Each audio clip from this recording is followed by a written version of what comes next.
दोस्तों, आज हम एक नई सीरीज़ की शुरुआत कर रहे हैं, जो बहुत ही इंटरेस्टिंग टॉपिक है। अगर आप एक वैल्यू इन्वेस्टर हैं या वैल्यू इन्वेस्टिंग की दुनिया में आप अपना कदम रख रहे हैं, तो रिसर्च एनालिसिस बहुत ही यूज़फुल होता है एक वैल्यू स्टॉक के लिए।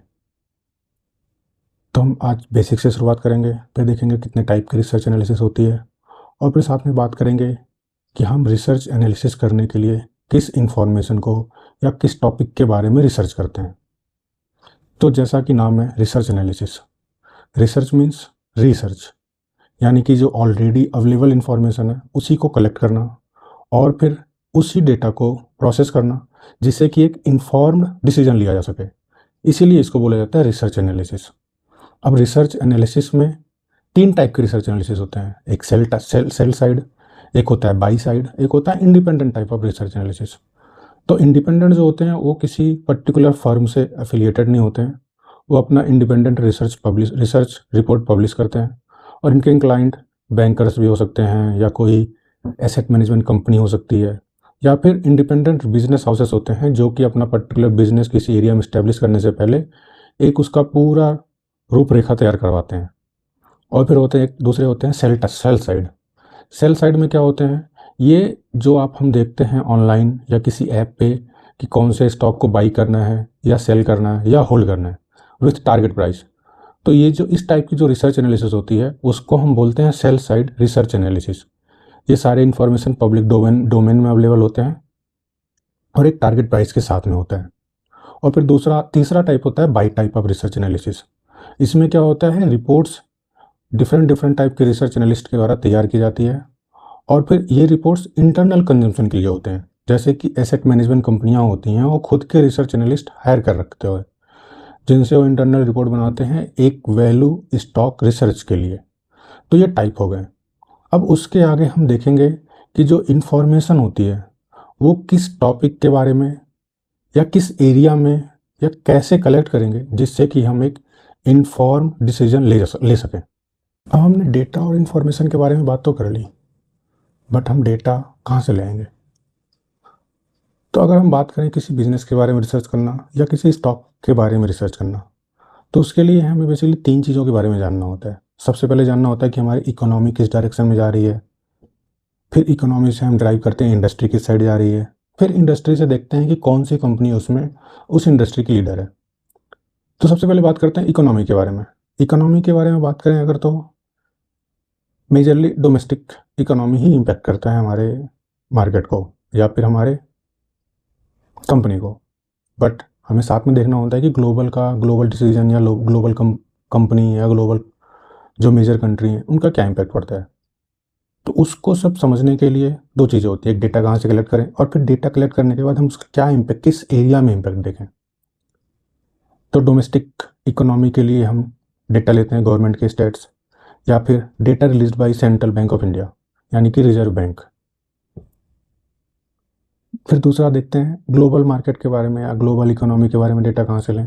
तो उसके लिए हमारे पास होता है वर्ल्ड बैंक से release data, Asian development bank से या फिर आईएमएफ से। तो ये सारा डेटा लेने के बाद हम समझते हैं सॉरी हम समझते हैं कि हमारी इकोनॉमी किस डायरेक्शन में मूव कर रही है।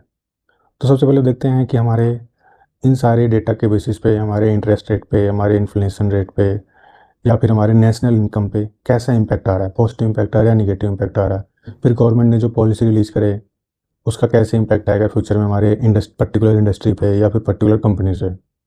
और फिर हम देखते हैं एफडीआई या एफपीआई, जो हमारे फॉरेन पोर्टफोलियो इन्वेस्टर्स होते हैं, वो हमारे मार्केट के लिए पॉजिटिव बिहेव कर रहे हैं या निगेटिव कर रहे हैं, मतलब पैसे लगा रहे हैं मार्केट में या पैसे निकाल रहे हैं। और फिर हम देखते हैं कि हमारे जो पब्लिक है, जो जनता है, वो पैसे अभी बचाने में मोटिवेट हो रही है या फिर अभी इन्वेस्ट कर रही है। तो दो चीज़ें होती हैं, हमारी जो मार्केट चाहती है, हमारा स्टॉक मार्केट चाहता है कि लोग पैसे सेव ना करें, पैसे इन्वेस्ट करें। तो ये सारी चीज़ें देखनी पड़ती हैं। और फिर जैसा हमने देखा कि एक्सपोर्ट इंपोर्ट का कैसा इम्पैक्ट आ रहा है, जैसे कि डोनाल्ड ट्रंप के कोई डिसीजन से या फिर किसी भी पर्टिकुलर कंपनी जैसे चाइना हो गया, पर्टिकुलर कंट्री हो गई, उसके डिसीजन से हमारे इंपोर्ट एक्सपोर्ट पे क्या इम्पैक्ट आता है। तो ये सारी डेटा कलेक्ट करने के बाद हम देखते हैं कि किस इंडस्ट्री में हमें पॉजिटिव होना चाहिए किस टाइम पे। तो हम समझेंगे अगले स्टेप में कि इंडस्ट्री के बारे में क्या देखें, डेटा कहाँ से कलेक्ट करें या फिर डेटा कलेक्ट करने के बाद क्या हम स्टडी करें। तो हमने पहला स्टेप देख लिया कि इकोनॉमी के बारे में क्या समझना चाहिए और कैसे समझना चाहिए। अब दूसरा जो मेजर स्टेप आता है इंडस्ट्री के बारे में, इंडस्ट्री स्पेसिफिक। तो हमें खुद को अपडेट रखने के लिए आप किसी मैगजीन्स को या किसी पर्टिकुलर जर्नल्स को फॉलो कर सकते हैं, जिससे कि हमें पता चलता रहे कि अभी उस पर्टिकुलर इंडस्ट्री में क्या रेगुलेशंस चल रहे हैं, गवर्नमेंट का किस डायरेक्शन में अगला स्टेप आने वाला है, या फिर हमें पता चलता रहे कि उस पर्टिकुलर इंडस्ट्री में जो कंपनी हैं उनका ऑपरेटिंग मॉडल क्या है, बिजनेस मॉडल क्या है, कौन कौन से कंपटीटर्स हैं, और फिर उस इंडस्ट्री में अगर प्राइस कम हो ज़्यादा हो तो कस्टमर किस तरीके से बिहेव करता है, कस्टमर की डिमांड बढ़ जाती है, कस्टमर का सेंसिटिविटी कम हो जाती है। तो ये सारी चीज़ों का एनालिसिस करने के बाद हम एक पर्टिकुलर इंडस्ट्री आइडेंटिफाई करते हैं अपने बिजनेस के लिए या फिर अपने स्टॉक के लिए। उसके बाद हम उस कौन कौन सी कंपनी काम कर रही हैं उस कंपनी के बारे में एनालिसिस करते हैं। तो अगर कंपनी का एनालिसिस करना हो तो बेसिकली दो डायरेक्शन होता है एनालिसिस करने का, एक होता है क्वालिटेटिव, एक होता है क्वांटिटेटिव। क्वालिटेटिव होता है कि बेसिकली आपका जजमेंट, ये बहुत ही फ्री हैंड टाइप का एनालिसिस है। इसमें हमें खुद जज करना होता है कि मैनेजमेंट कैसा है, उस कंपनी की यूएसपी क्या है, यूनिक सेलिंग पॉइंट, या फिर मोट क्या है उसका, और फिर एक कंपनी अपने पीयर्स ग्रुप में अच्छा क्यों परफॉर्म कर रही है। ये सारी चीज़ें जो क्वालिटेटिव होता है इसका कोई पर्टिकुलर पैटर्न नहीं है, ये आपका जजमेंट, आपका एक्सपीरियंस, ये सारी चीज़ें आपको इसमें हेल्प करती हैं। फिर दूसरा आता है इसी कंपनी स्पेसिफिक रिसर्च में ही क्वांटिटेटिव। क्वांटिटेटिव में क्या होता है कि कंपनियां क्वार्टरली या एनुअली रिपोर्ट रिलीज़ करता है, तो उस रिपोर्ट में होता है balance sheet, profit loss statement and फिर कैश फ्लो स्टेटमेंट। तो इसके बेसिस पे एक पर्टिकुलर पैटर्न से हम देखते हैं कि कंपनी का मार्जिन कितना है, प्रॉफिट लॉस कितना है, पैट कितना है, बीटा कितना है, पी कितना है, ये बेसिकली इसी का पार्ट होता है।